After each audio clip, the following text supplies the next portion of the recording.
Hi, I'm Freddy Fazbear, and I'm gonna be reacting to the other Meet the Team videos of the Dark Deception crew. So yeah. Oh come on. Hey.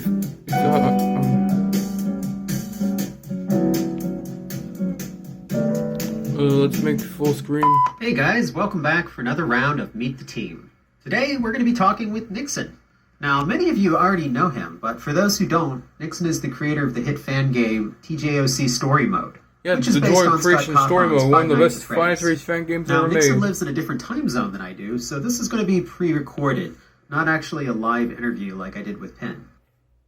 Let's get started with our first question.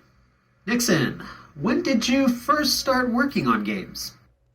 So my passion for horror and game development in general started when I first found out that Amnesia had modding tools available. I kind of started playing around with those and made some small levels, stuff like that. This was like my first experience with programming, level design, and lighting. After that, I knew that this was the direction I wanted to go. Okay, next. What has been your greatest challenge in game development, and how did you overcome it? The hardest challenge I had to face during game development was keeping my promise when making the Joy of Creation Story Mode. I promised 5 levels, each having different gameplay. The mistake I made was to promise this before I had the actual game written on paper. Luckily, I got help from my good friend Phil, who assisted me with the mechanics and made sure I did at least something every day. That's a good tip for staying engaged and motivated on a project. Set up a list of tasks and do at least one every day. Which part of the game development process do you enjoy the most? Oh, I absolutely love lighting a level completely from scratch. Placing lights, playing with their colors, and then finally doing all the post-processing and color correction kind of stuff. It's very satisfying. Although, I gotta say that programming a big system, like for example the ring altar in Dark Deception, and then seeing it work properly, really feels very good. So which engine or software do you use most often while coding? Oh, I actually just program inside Unreal Engine 4 using its native Blueprints programming language. It's all built into the engine, so there is no third-party tool you need to use unless you want to use like C++, in which case you probably should use Visual Studio. Why did you choose to work on Dark Deception? Oh, I absolutely love horror. But all the previous horror games I worked on were nothing like Dark Deception. Mostly kind of slow pacing and a lot of waiting, hiding, that kind of stuff. But Dark Deception flips us around and it's pretty much constant pursuit and anxiety. Combined with some RPG elements, it seemed like a great project to work on to improve my own skills as a programmer, and kind of getting out of my comfort zone a little bit. That's always good. And what contributions have you made to Dark Deception? For Dark Deception, most of the work I do includes programming. I make all of the systems in the game, the AI, I make the UI elements work together, and I set up all the events, that kind of stuff. And I also do all the lighting on levels. Okay, now let's ask some really personal questions. What is your favorite horror game of all time? This is it's actually a very tough one. So this opinion changes a lot, but right now I have to give it to Soma by Frictional Games. It's the only game where the fear remained with me after completing the game and turning off the computer. It focuses more on the psychological side of things, which is something I can really appreciate. I recommend that game to every horror fan. Who is your biggest inspiration in life? I actually don't really have a person who inspires me. I just simply want to try and better myself and be the person I want to be. Okay, I asked Penn this last time, so I'm going to ask it to you as well. What advice would you give to other aspiring indie developers hoping to get into the game industry? So game development is a very big field. I see a lot of kids trying to make games and then realizing that a lot of work goes into them, and then they quit. A big mistake people do is they start big. Don't make an MMORPG as your first project. Try remaking games like Snake, Pac-Man, Tetris. Start small and then build your way up. Lastly, here's a fun one. You've chosen to remain anonymous for the most part. I'd say that's a smart decision. But what made you decide to take that approach? I believe that showing your face on the internet can bring many dangers. I don't want people to recognize me on the street. I don't want my real life stuff to interfere with what I do online. It's always nice to be anonymous. Basically, if I don't have a concrete reason to show my face, like some entertainers do, I don't see why I should. Not a bad idea at all.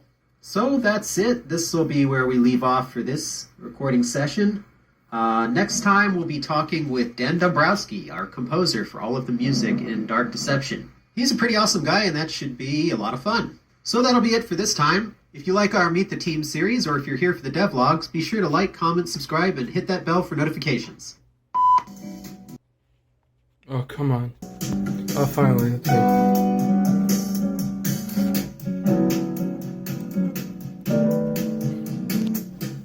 Hello everyone, welcome back to another episode of Meet the Team. Today we're going to be talking with our composer, Daniel Dombrowski. Dan has been working in LA as a music composer for a number of years, and I actually worked with him previously on Dead Acres. He's also responsible for pretty much all of the music in Dark Deception, with the exception of the hotel level. Okay, first question. How long have you been composing music? I've been playing music for about 30 years now. Grew up playing bass in rock bands, garage bands, that type of stuff all around Miami. And after school, I moved to New York and worked in the music industry for a while and really kind of missed playing and writing. So about 8 years ago, I quit everything, moved cross-country from New York to Los Angeles, and started doing this full-time. That's when I started working on TV shows, independent movies, all that type of stuff. Which do you enjoy more, composing for film or composing for games? Honestly, I couldn't tell you because this is only my second video game. I did Dead Acres with Glow Stick Entertainment before, which was a very different game than this with regards to writing. And film is different because you kind of, at least the way we've been working on this game and the way I generally work on films is with films you see the action on screen and you get an idea of what the emotions that the characters have, and you have certain spots that you have to hit in the action. Whereas a game, it's a completely different thing because it's technically different. It's a looping piece of music, so you have to create a music that seamlessly loops and keeps going and sets a certain level, in this case, of fear, anxiety, tension for the player, and then you create your panic tracks. Honestly, this is a lot of fun because it's kind of blank slate, just go for it, as opposed to being kind of boxed in by a movie or TV. So honestly, I really like them both. This is like being at the playground. It's just a lot of fun and a lot of play and just throwing stuff at the wall and seeing what happens. So anything that allows me to make music, I really love. Question number 3. Which genre do you most enjoy composing for?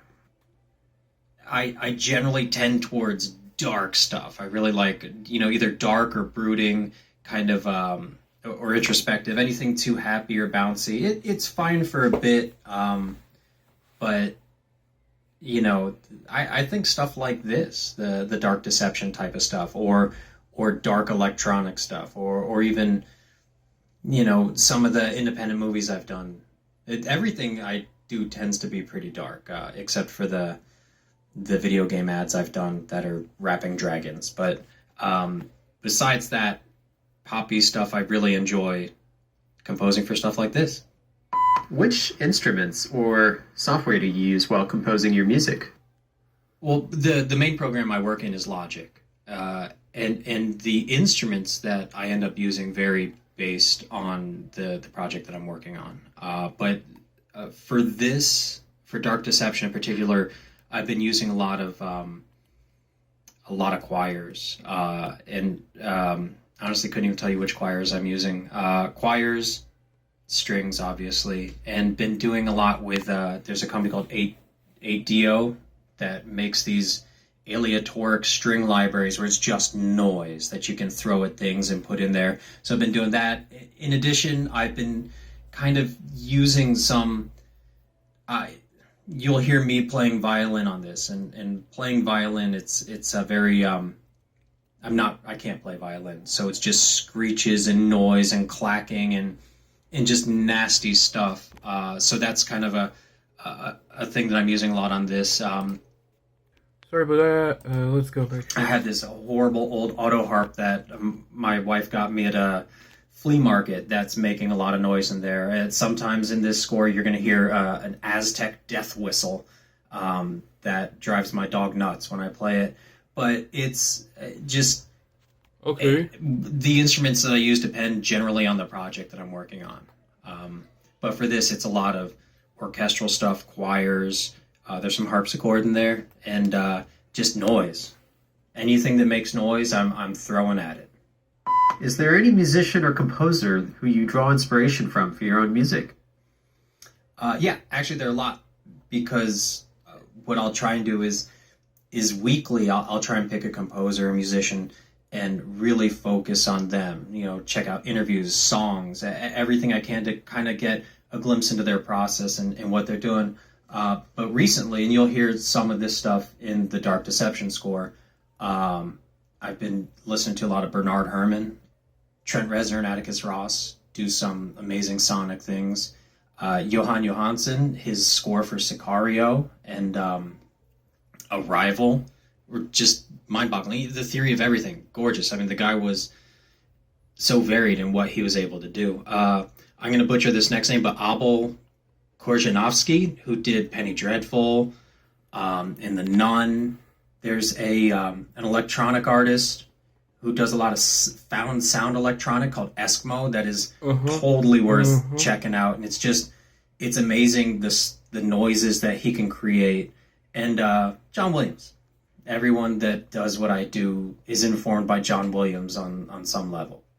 Since you were already pretty busy with a couple TV shows, what made you want to compose for Dark Deception? Honestly, I tried to compose for Dark Deception when I first heard about it in, I think it was 2014, maybe 2013, I don't know. Our mutual friend, Miguel, who directed The Niño, introduced us, and I heard about this game, and I was like, oh, that's cool as hell. And so I think I sent you some pieces that didn't fit what you were going for, and then we worked together on Dead Acres, which was a lot of fun getting to do some of that stuff. And then when this came back around, I was really excited. I was really excited, especially considering the direction that you were trying to go for with the music. You were going for something dark, and I thought that was cool, and just like aggressive and dark. Whereas before, I think what I saw this game as was a little more playful, a little more Danny Elfman-esque, which is fine, but I think this really opens us up. And so when it came back around, I really wanted to do it because I was like, oh, we can make some really cool sounds and try and do something fun and go really hard, heavy, and dark and just make something crazy, which I'm still trying to do. But that's what really got me interested in working on it now, is the prospect of just having a chance to do something that I wouldn't have a chance to do in any other thing I was working on. Just really mess around and see what craziness could come up with. Now, I know you've been checking out our YouTube channel, and so far the general consensus from fans is that your music is pretty awesome. So my question is, how do you consistently come up with so many amazing and horrifying music tracks? I just kind of try to think about what it would be like to be truly terrified and running from something. Unfortunately, I'm terrified of just about everything. I watch ghost shows and can't sleep for the night. I can't watch horror movies in the theater. And so I take that kind of fear, and then I try to distill it into something primal. Like if you listen to the tracks, generally there's always something thumping, like a heartbeat or something just pushing us along percussion-wise, like just really egging us on, trying to up that tension, and then just throw on some screechy noises or these, just try to create something completely unsettling. So, on previous episodes, I asked both Panda and Nixon this as well, What advice would you give to aspiring musicians hoping to get a foot into the film or game music industry? It is a tough road. Requires a lot of persistence and perseverance. It's not a sprint, definitely not. Which is nice, but it also means you have to be willing to grind it out longer than most people would be willing to. There's no instant gratification in this, and I've had it pretty easy. I've gotten a lot of lucky breaks that have kept me in business doing this.